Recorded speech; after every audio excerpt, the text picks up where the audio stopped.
Today is Tuesday, January 7th, and yesterday we started Module 5 and we did Lessons 1 and 2. And today we're going to continue on with Lesson 3, Module 5, Lesson 3. And just like yesterday, we are using tape diagrams to help us decompose or break apart fractions. The only difference today is we are breaking apart non-unit fractions. Actually, we did that yesterday too, didn't we? We broke apart wholes yesterday, I think. And some non-unit fractions. Okay, well, we're continuing to strengthen what we learned yesterday. Let's first talk about the problem of the day.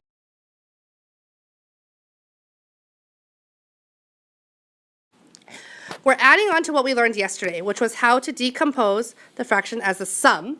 But today we're adding on by then rewriting it as a multiplication sentence. Go ahead and take some good notes in your math notebook. As we know from our many years of math experience, repeated addition, 1/4 plus 1/4 plus 1/4, can be rewritten as multiplication. 3 copies of 1/4, or 3 times 1/4. First, it tells us to draw a tape diagram to represent the fraction. So go ahead and write the fraction in your notebook, 2/3.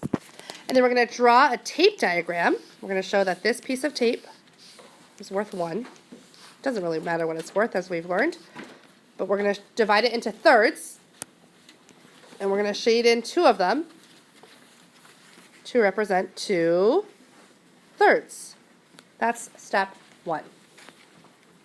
We could also label, I suppose, that this is 2/3. Okay, good. Step 1 is done.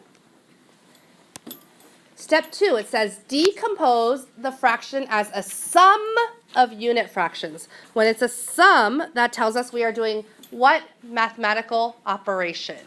Zara? Addition. So Zara, how could I decompose 2/3 using addition?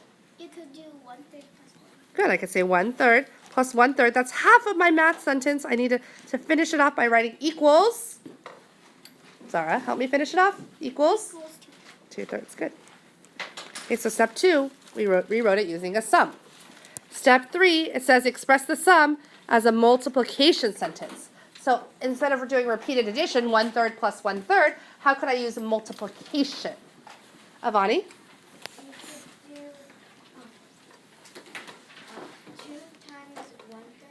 I could do 2 times 1/3 equals 2/3. Very good. So there's step 3.